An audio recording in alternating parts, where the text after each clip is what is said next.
Hello everyone. ये class 10th का previous year paper है। पी वाई क्यूज है। एसएसटी का पी आई क्यू है। ये सोशल स्टडीज का है, 2024 का है ये। आप जो 2025 में एग्ज़ाम देने वाले हैं उसमें आपको ये हेल्प प्रोवाइड करेगा। और इसमें टोटल हम लोग 20 क्वेश्चन को देखेंगे जो कि एमसीक्यू क्वेश्चन है। ठीक है, क्लास 10th का ये पी वाई क्यू है। ठीक है, तो चलिए हम इसकी एनालिसिस करते हैं। आप इसे ध्यान से देखिएगा। चलिए शुरू करते हैं।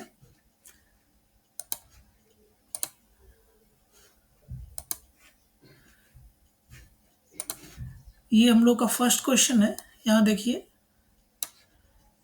ये फर्स्ट क्वेश्चन है हम लोग का। क्या क्वेश्चन कह रहा है? क्वेश्चन है कि who among the following hosted the Vienna Congress in 1815 में।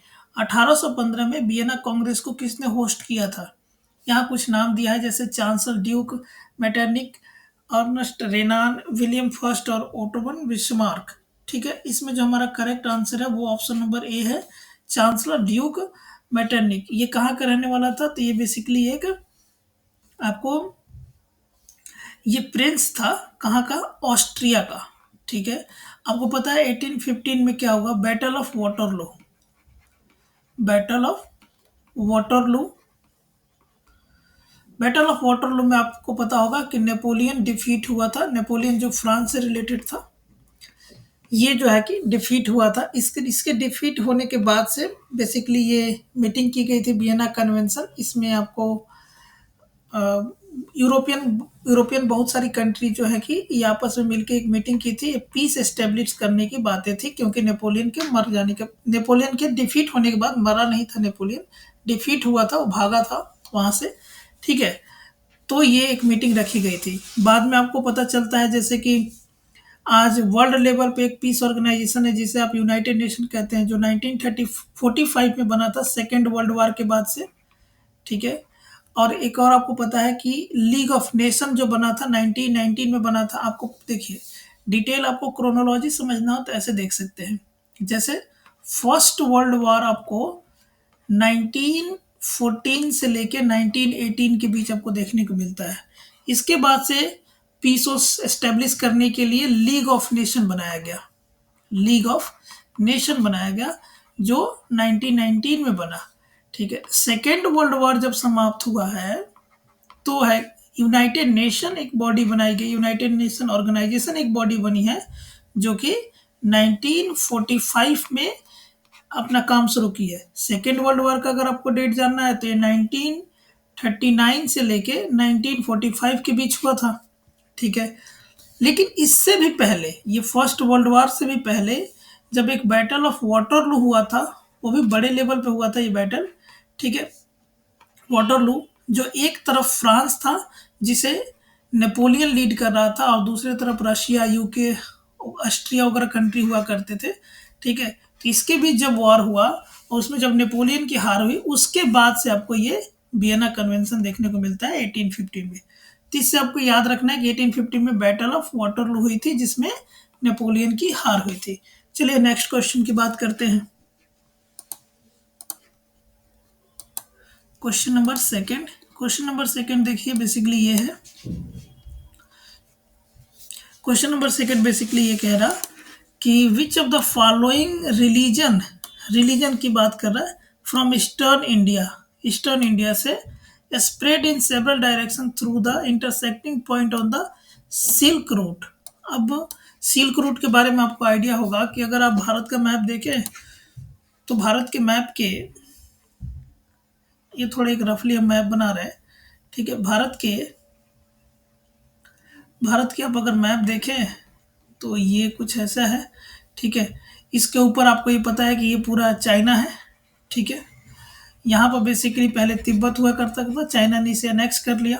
ठीक है, ये अपना अरुणाचल प्रदेश वाला हिस्सा है। ठीक है, अब ये चाइना है, इधर आपको पाकिस्तान देखने को मिलेगा। तो चाइना से एक एंशियंट टाइम के अंदर आपको यहाँ पे एक रोड देखने को मिलेगा, जिसे एक रूट देखने को मिलेगा जो बेसिकली यूरोप को कनेक्ट करता था यहाँ पे। उसका नाम होता था सिल्क रूट। ठीक बात है। आजकल इसे बेल्ट रोड इनिशिएटिव के तहत चाइना इसे रिवाइव करने की प्रयास कर रहा है। ठीक है, तो इसमें ये कहा जा रहा है कि इस समय जब ये रूट था सिल्क रूट, तो इसमें कौन सा रिलीजन इमर्ज हुआ और उसको मतलब कि बेहतर उसको प्रोवाइड करने में हेल्प किया ये रोड ने, तो वो था बुद्धिज्म। बुद्धिज्म इस रूट के माध्यम से थोड़ा फला फूला है। ठीक बात है। चलिए नेक्स्ट क्वेश्चन देखते हैं, क्वेश्चन नंबर 3। क्वेश्चन नंबर 3 यहाँ पर है, arrange the following events in chronological order. यहाँ पे कुछ इवेंट्स दिए गए हैं जिसे हमको क्रोनोलॉजिकल ऑर्डर में सजाना है, बेसिकली डेट वाइज है। ठीक है, आप यहाँ जरा ध्यान से देखिए।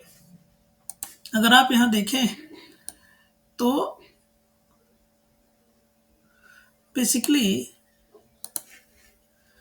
यहाँ पे है फॉर्मेशन ऑफ खिलाफत कमेटी इन बॉम्बे। खिलाफत कमेटी, तो खिलाफत कमेटी आपको बॉम्बे में फॉर्म की गई थी, मार्च 1919 में इसको फॉर्म किया गया था। आपको पता है ना कि 9 सितंबर 1920 से जो है कि नॉन कॉपरेशन मूवमेंट की शुरुआत हो रही थी, है ना। नॉन कॉपरेशन मूवमेंट में एक मुद्दा जो था, एक इशू जो था, वो इशू खिलाफत का भी था। ठीक है, खिलाफत के बारे में आपको आइडिया होगा। ठीक है, तो इसे 1919 में क्या किया गया था, फॉर्म किया गया था। उसके बाद से जलियांवाला बाग मैसेकर कब हुआ, ये भी 1919 में हुआ था। ठीक बात है ना। लेकिन ध्यान देने वाली बात यह है, ये मार्च में था। देखिएगा, ये मार्च में था और ये अप्रैल में था। ठीक बात है। अगला जो है वो बारदोली सत्याग्रह को लेके, बारदोली सत्याग्रह, बारदोली सत्याग्रह तो ये 1928 में हुआ था। ठीक बात है ना। इसी समय आपको पता है कि इसके जस्ट बाद आपको साइमन कमीशन देखने को मिलता है। साइमन कमीशन वाली बात थी, इसमें गो साइमन कमीशन के नारे लगते हैं। ठीक है, तो ये 1928 में था। Withdrawal of non cooperation movement तो ये 1922 में था। ठीक है, तो इस हिसाब से आपके लिए कोई क्रोनोलॉजी बन गई है, इसको आप सजा लीजिएगा। ठीक है, ये कुछ डिटेल हमने लिख दिया है खिलाफत कमेटी को लेके। यहाँ जलियांवाला बाग मैसेकर को लेके, जलियांवाला बाग मैसेकर अमृतसर में हुआ था। ठीक है, बैसाखी का पर्व था। ये बारदोली सत्याग्रह के लिए कुछ बातें हैं, आप यहाँ पे देख लीजिएगा। टैक्स को है इंक्रीज कर दिया गया था 22%। ठीक है, तो इसलिए इसको सरदार वल्लभ भाई पटेल जो है कि लीड कर रहे थे। नॉन कॉपरेशन मूवमेंट के बारे में आपको आइडिया ही होगा। चौरा चौरी, चौरी चौरा जो कांड हुआ है ना, इसकी वजह से गांधी जी ने इसे विड्रॉल कर लिया था। चौरा चौरी गोरखपुर डिस्ट्रिक्ट के अंदर आता है। ठीक है, वहां पे कुछ 22 पुलिस वालों की क्या हो गई थी, जान चली गई थी। ठीक बात है। चलिए क्वेश्चन नंबर 4 की बात कर लें। क्वेश्चन नंबर 4 देखिए।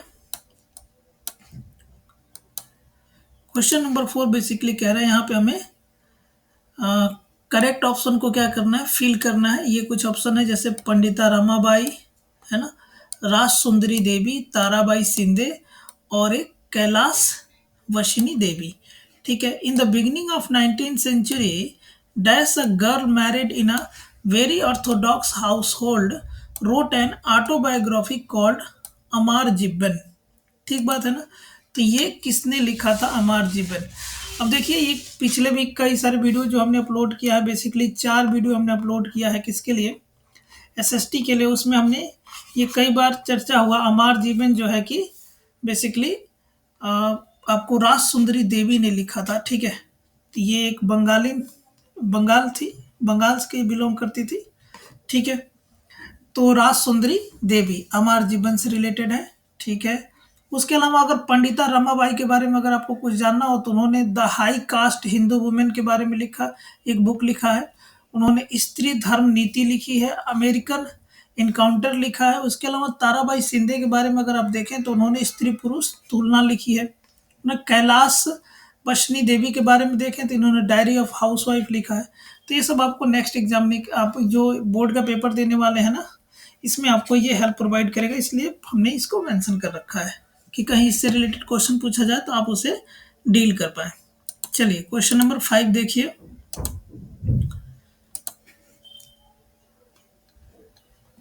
क्वेश्चन नंबर 5 यहाँ पे देखिए, कोई कुछ यहाँ पे आपको कॉलम फर्स्ट दिया गया है जिसमें नेशनल पार्क है, और ये कॉलम सेकंड के अंदर कुछ स्टेट मेंशन किए गए हैं। आपको आपको बेसिकली ये बताना है कि ये जो नेशनल पार्क्स हैं ये किस स्टेट में लोकेटेड हैं। तो जैसे Kaziranga one of the famous है, वन हॉर्न राइनो के लिए ये आपको आसाम में देखने को मिलेगा।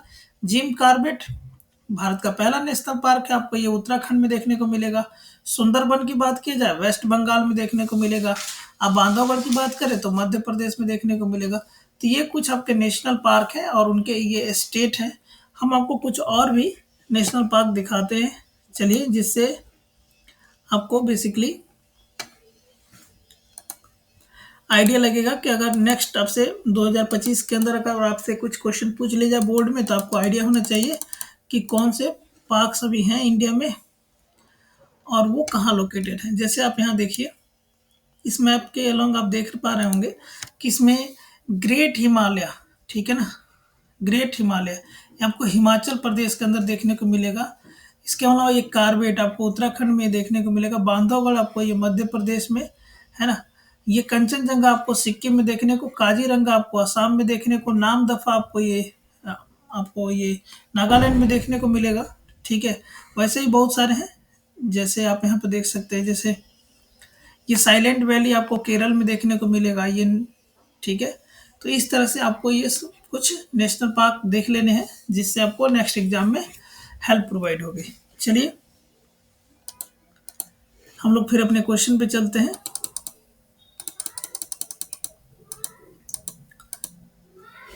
ठीक है, ये हमारा क्वेश्चन नंबर 6 देखिए। क्वेश्चन नंबर 6 है कि in which one of the following state is bamboo drip irrigation system. Basically इसके बारे में हम बात कर चुके हैं अपने नेक्स्ट वीडियो पिछले वीडियोज के अंदर, तो वहां से आप इसके आंसर कर सकते हैं। वैसे यहाँ पर आपका आंसर हो जाएगा मेघालय, ठीक है। वहां पर हमने डिटेल इसकी चर्चा की है, तो आप वो प्रीवियस वीडियो को देखिए।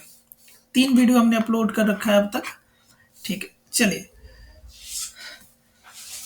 3 नहीं 4 वीडियो हमने अपलोड कर रखा है, ठीक है। ये पार्ट 5 है ना। बेसिकली आप देखेंगे तो पार्ट 3 के अंदर ये हमने एक्सप्लेन किया है। यहाँ पर नेक्स्ट क्वेश्चन देखिए, विच one of the following is the highest bauxite producing. Bauxite सबसे ज्यादा कहाँ पर होता है, तो बॉक्साइट सबसे ज्यादा आपको उड़ीसा में देखने को मिलेगा, ठीक है। यहाँ तक कि देश से ये 50% से ऊपर का जो बॉक्साइट है उड़ीसा ही प्रोड्यूस करता है। चलिए, बॉक्साइट से बेसिकली हम लोग एल्युमिनियम का एक्सट्रैक्शन करते हैं, ठीक बात है, जिसका इस्तेमाल आपको पता है इलेक्ट्रॉनिक्स से लेके दुनिया भर के और भी चीज़ों में इसका इस्तेमाल होता है। चलिए क्वेश्चन नंबर 8 को देखिए। क्वेश्चन नंबर 8 क्या कह रहा है बेसिकली, क्वेश्चन नंबर 8 पर आप ध्यान देंगे तो यहाँ पर 2 स्टेटमेंट मेंशन है, स्टेटमेंट फर्स्ट और स्टेटमेंट सेकंड। इसमें ये देखिए, ध्यान से पढ़िए, क्या कह रहा है कि division of power is a good for democratic system, ठीक बात है। It help to reduce the possibility of conflict between social group, बिल्कुल सही बात है। डेमोक्रेसी के अंदर क्या है बेसिकली, डेमोक्रेसी जो है एक अच्छा सिस्टम इसलिए है, डिवीजन ऑफ पावर एक अच्छा सिस्टम इसलिए है क्योंकि ये डेमोक्रेटिक सिस्टम है, बिल्कुल सही बात है। अगर समाज में सेक्शन, हर एक सेक्शन को आप पावर देंगे तो बेसिकली क्या फील, गुड फील करेगा अपने आप को, ठीक है। तो ये जो कन्फ्लिक्ट की पॉसिबिलिटी होती है उससे क्या हो जाएगा, डिफरेंस सोशल ग्रुप कम हो जाएगा। तो ठीक बात है, statement first and second true है और सेकंड जो है करेक्ट एक्सप्लेनेशन कर रहा है फर्स्ट का, तो ऑप्शन नंबर सी हमारे लिए करेक्ट हो जाएगा। आइए क्वेश्चन नंबर 9 की बात कर ले। क्वेश्चन नंबर 9 ये रहा आपके सामने। ये क्वेश्चन नंबर 9 कह रहा है कि यहाँ पे कुछ सब्जेक्ट है इंडियन कॉन्स्टिट्यूशन के और ये कुछ उसके सब्जेक्ट मेंशन किए गए हैं। आपको ये बताना है कि इसमें से करेक्ट कौन है, ठीक है ना। The most appropriate option regarding the, हाँ करेक्ट कौन है, तो यूनियन लिस्ट की बात करिए। यूनियन लिस्ट देखिए कई बार क्वेश्चन चर्चा हो चुका, ठीक है, जो कि शेड्यूल 7 में है। Schedule 7 of the Indian constitution के अंदर मेंशन है। आपको वहाँ पर 3 लिस्ट देखने को मिलेंगी, एक सेंटर यूनियन लिस्ट, एक जो है कि आपको स्टेट लिस्ट, दूसरा आपको कॉन्करेंट लिस्ट। इस टाइप के लिस्ट आपको देखने को मिलेंगे। इसके अलावा एक रिज्यूडरी पावर का क्या है, लिस्ट है, जिसपे सेंट्रल गवर्नमेंट क्या करती है, लॉ बनाती है। यूनियन लिस्ट पे सेंट्रल गवर्नमेंट बनाती है, स्टेट पे स्टेट गवर्नमेंट बनाती है, कॉन्करेंट पे बोथ दोनों बनाते हैं लॉ, ठीक है। तो देखिए यहाँ पर मेंशन है यूनियन लिस्ट, यूनियन लिस्ट में डिफेंस आएगा, बिल्कुल करेक्ट बात है ना, डिफेंस आएगा। कॉमर्स जो है ना, ये बेसिकली आपको कंकरेंट लिस्ट में देखने को मिलेगा, कंकरेंट लिस्ट में, ठीक है। समवर्ती सूची हिंदी में इसको कहते हैं। चलिए, ये स्टेट लिस्ट देखिए, स्टेट लिस्ट में पुलिस आपको देखने को मिलेगी, जैसे बिहार पुलिस, यूपी पुलिस, तो ये तो स्टेट लिस्ट में है। एग्रीकल्चर भी क्या है, स्टेट लिस्ट के ही अंदर आता है, तो ये हमें करेक्ट फिलहाल लग रहा है। कंकरेंट लिस्ट में आइए तो यहाँ पे फॉरेस्ट तो देखने को मिलेगा। कम्युनिकेशन जो है कि आपको ये यूनियन लिस्ट में देखने को मिलेगा, तो ये भी क्या हो गया, गलत हो गया, ये भी गलत हो गया। रेजिडेंटी पावर में बात करें तो कंप्यूटर एंड सॉफ्टवेयर तो देखने को मिलेगा, पर ट्रेड जो है कि आपको कनकरेंट में फिर देखने को मिलेगा, तो ये भी क्या हो जाएगा, गलत हो जाएगा। तो ऑप्शन नंबर 20 के लिए आपका करेक्ट है। चलिए, प्रीवियस वीडियो को देखेंगे तो और अच्छे से आपको एक्सप्लेन होगा, उसमें हमने एक चार्ट भी डिस्प्ले किया है। चलिए, क्वेश्चन नंबर 10 देखिए। क्वेश्चन नंबर 10 क्या कह रहा कि यहाँ पर read the following provision regarding the secularism. Secularism के रिगार्ड में कुछ स्टेटमेंट दिए गए हैं। Indian constitution and choose the correct option. भारतीय संविधान में सेकुलरिज्म को किस तरह से दिखाया गया। The Indian state has not adopted any religion as its official religion. बिल्कुल सही बात है, ये बिल्कुल करेक्ट बात है, आप इसे करेक्ट कर सकते हैं।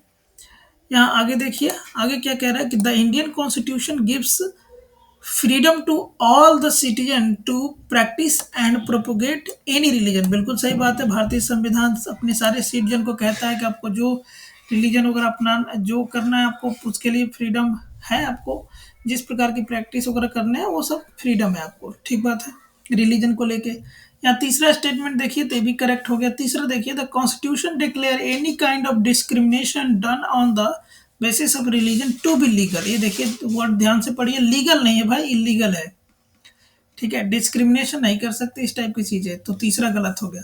तीसरा गलत होते ही ऑप्शन देखिए तो ये गलत हो जाएगा, ये नंबर सी भी गलत हो जाएगा, डी भी गलत हो जाएगा, यानी बी हमारा करेक्ट है। चौथा पढ़े भी नहीं तो आपका आंसर मिल गया बी।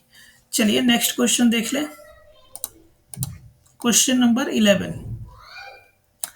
यहाँ ध्यान से देखिए क्वेश्चन नंबर 11 को। यहाँ पर 11 में क्या है कि which one of the following step has been taken by the election commission of India to reform the political party.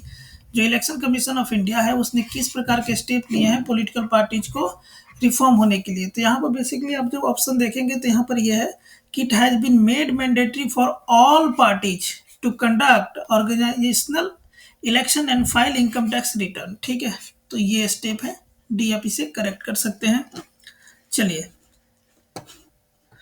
अभी यहाँ पे जो ये amend the constitution to prevent the defection, ये पार्लियामेंट का पावर होता है, ठीक बात है ना, ये इलेक्शन कमीशन का बात नहीं है, तो ये इसलिए गलत है।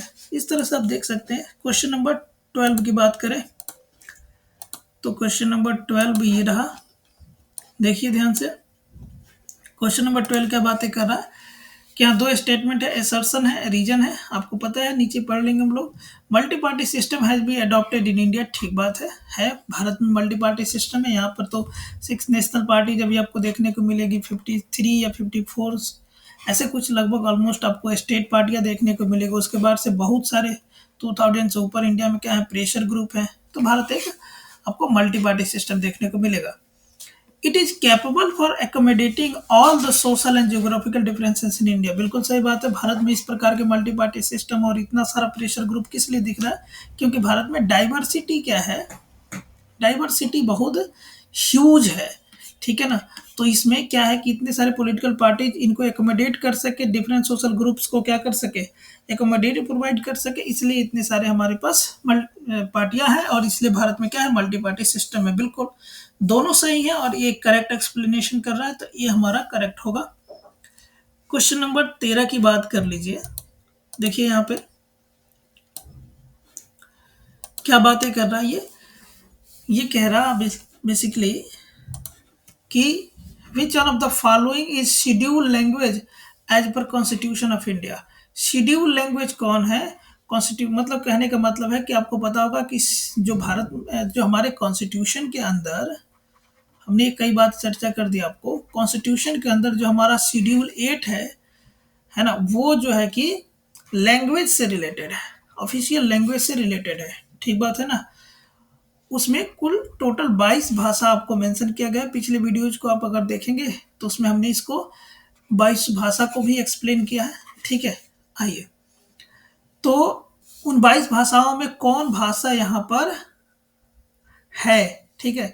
भोजपुरी तो नहीं है, गढ़वाली नहीं है, राजस्थानी नहीं है, नेपाली है। ठीक बात है। तो ऑप्शन नंबर सी हमारा करेक्ट हो जाएगा।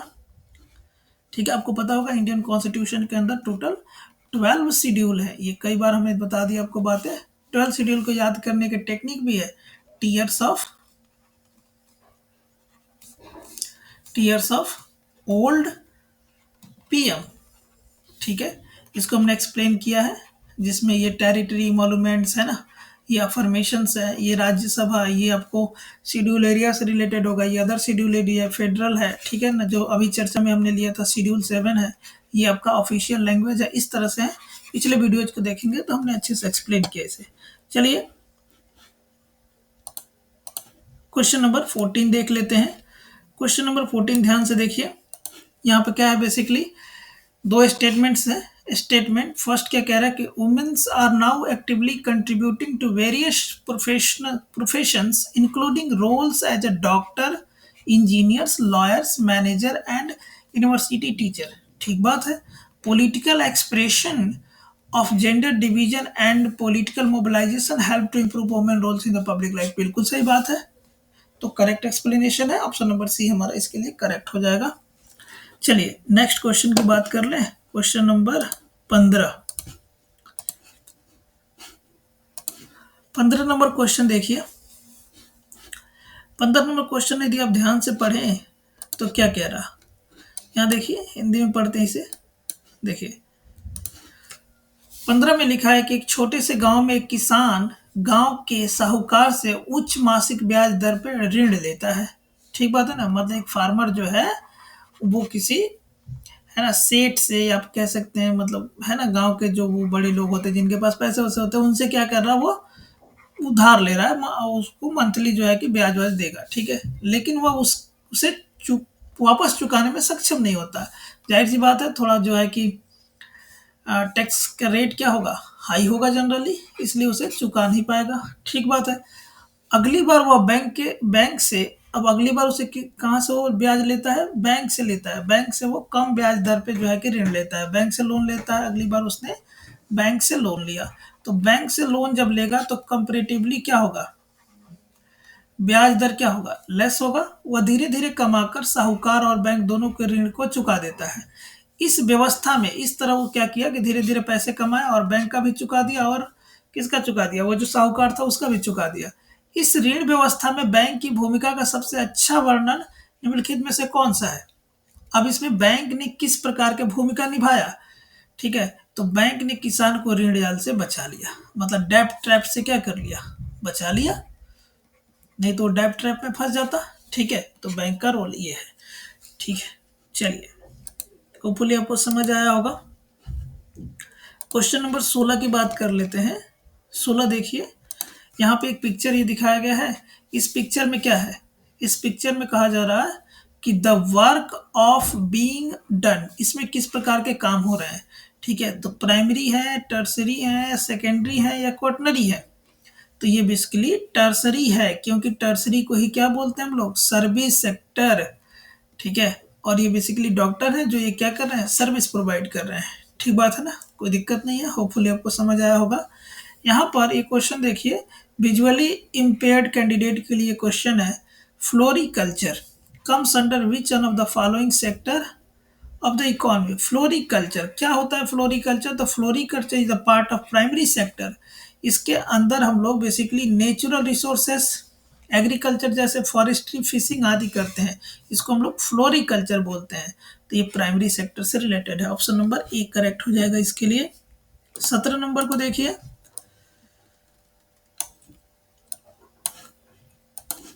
17 नंबर क्वेश्चन यहाँ देखिए, इसमें भी असर्शंस है, रीजन है। क्या कर रहा है कि rural poor families are still dependent on informal source of credit. बिल्कुल सही बात है, informal source of credit formal source of credit से कैसे डिफरेंट है, आप कमेंट सेक्शन में इसका जो है कि आंसर दीजिए। रीजन देखिए, the for obtaining loan from banks collateral and special documents are required. बिल्कुल सही बात है। अगर पुअर फैमिली है, अगर पुअर फैमिली है तो आपको आइडिया है कि पुअर फैमिली यदि बैंक से जब लोन लेने जाएगी तो उससे क्या डिमांड किया जाएगी, कोलेट्रल लेके आओ, है ना, या उससे कुछ डॉक्यूमेंट लेके आओ। पर पुअर फैमिली के पास ये चीजें तो है नहीं, तो नहीं ले पाएंगे, मतलब बैंक उन्हें लोन नहीं दे पाएगा, है ना।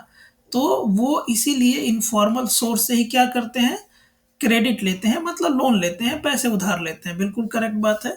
तो बोथ ए एंड आर जो है ट्रू है, और आर जो है करेक्ट एक्सप्लेनेशन कर रहा है ये का। ठीक है, होपफुली समझ आ रहा होगा आपको।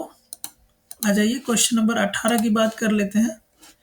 क्वेश्चन नंबर 18 कुछ ये रहा आपके पास। देखिए यहाँ पे क्वेश्चन नंबर 18 क्या कह रहा है कि which on one of the following is included in liberalisation. Liberalisation में कौन सा इसमें से इंक्लूडेड है। अब लिबरलाइजेशन का मतलब आप पढ़े होंगे। लिबरलाइजेशन का मतलब क्या है बेसिकली, कि रूल्स एंड रेगुलेशन जो है ना, उसमें नरमी बरती जाए। जो रूल्स और रेगुलेशन है उसमें क्या किया जाए, उसको कम किया जाए, है ना। तो ये बातें हैं। तो प्रमोटिंग ट्रेड बैरियर नहीं, प्रमोट नहीं करेगा। रिमूविंग ट्रेड बैरियर बिल्कुल सही है, ट्रेड बैरियर को controlling the other country through trade, नहीं ऐसा कुछ नहीं है, ये तो गलत मैसेज दे रहा है। Increasing import export duty on the goods, नहीं ऐसा कुछ नहीं है ना। बेसिकली ट्रेड बैरियर को बढ़ाएगा ही, ये भी ट्रेड बैरियर ही लाएगा। ये जो है ट्रेड बैरियर को रिमूव करना, रूल्स एंड रेगुलेशन को कम करना का मतलब यही हुआ कि जो ट्रेड बैरियर्स हैं, जिससे क्या है कि लोगों को आसानी से ट्रेड नहीं कर पाते, आसानी से डॉक्यूमेंटेशन नहीं करा पाते, है ना। बेसिकली लिबरलाइजेशन की वजह से हो पाएगा ये सब संभव। ठीक है, चलिए क्वेश्चन नंबर 19 देखिए। 19 नंबर क्वेश्चन है बेसिकली कि which one of the following sector है the highest share in employment in India. ठीक बात है, तो टर्शियरी इसके लिए आपका करेक्ट आंसर होगा। ठीक है, जो टर्शियरी सेक्टर है उसका जो है कि शेयर इंडिया में सबसे ज़्यादा है। ठीक है, वैसे अगर काम करने की बात पूछ ले कि किस सेक्टर का काम करने में जो है कि मतलब कि पॉपुलेशन सबसे ज़्यादा किस में वर्क कर रही है, ठीक है, तो वो जो है कि ठीक है प्राइमरी में होगा। ठीक है, शेयर ऑफ एम्प्लॉयमेंट पूछ रहा है तो ये टर्सरी में कह सकते हैं आप, क्योंकि ये जीडीपी में सबसे बड़ा इसका क्या है, योगदान है। चलिए क्वेश्चन नंबर 20 की बात कर लेते हैं। 20 नंबर क्वेश्चन देखिए यहाँ पे। 20 नंबर क्वेश्चन है कि सिलेक्ट द फॉर्मल सोर्स, ठीक है, of credit, formal source of credit from the given source and choose the correct option. ठीक है, फॉर्मल क्रेडिट मतलब कि ऐसे आपको इसमें से सोर्स चुनने हैं जो क्या है, फॉर्मल है बेसिकली, है ना। Formal source of credit, informal source of credit, आपने ये इकोनॉमिक्स के अंदर पढ़ा होगा। ठीक है, इनफॉर्मल होते हैं, फॉर्मल होते हैं। ठीक है, बेसिकली यहाँ पे कुछ है ना रिस्ट्रिक्शंस है, बहुत सारी चीज़ें हैं यहाँ पर। ठीक है, जिसमें आपको हाई रेट इंटरेस्ट देना पड़ता है, ये सब सारी बातें हैं। यहाँ पे आपको कोलेट्रल वगैरह की जरूरत पड़ती है। इसके अंदर बैंक देखने को मिलेगा, इसमें मनी लेंडर्स देखने को मिलेगा। ठीक है, तो मनी लेंडर्स तो फॉर्मल नहीं है, तो सेकंड तो हो नहीं सकता, तो ये सब गलत हो गया। ठीक है, कोऑपरेटिव बिजनेसमैन। ठीक है, अब इसके लिए करेक्ट आंसर आप बैंक दे सकते हैं, कोऑपरेटिव तो 1 एंड 3 इसके लिए करेक्ट आंसर है। बिजनेसमैन ये भी नहीं होगा। ठीक है, तो ओनली 1 एंड 3 इसका करेक्ट आंसर होगा। ये हमारे टोटल 20 क्वेश्चन हो गए। आइए कुछ क्वेश्चंस को और भी देख लेते हैं। जैसे ये क्वेश्चन देखिए आप यहाँ पे, आप इसे कैसे लिखेंगे, बेसिकली 2 नंबर वाले क्वेश्चन है। ठीक है, देखिए यहाँ पे क्वेश्चन को ध्यान से पढ़िए। क्वेश्चन क्या कह रहा, क्वेश्चन कह रहा है कि why was the Indian subcontinent collateral to the flows of the trading network before the 16th century, है ना। 16th सेंचुरी से पहले जो इंडियन का ट्रेडिंग का फ्लो था वो ठीक ठाक था, सेंट्रल कंट्रीज के अंदर कैसे, तो उस समय जो इंडिया का जो कि मतलब इंडिया का उस समय statical geographical location acting as a cross border between the east and west with access to Indian ocean for easy to transport, ये सब सारी बातें लिख सकते हैं इसमें इस क्वेश्चन के रिगार्डिंग। सेकेंड क्वेश्चन को देखिए इसमें कि minerals occur in igneous and metamorphic rocks. अब देखिए यहाँ पे इग्नियस और मेटामॉर्फिक रॉक्स को मेंशन किया गया है।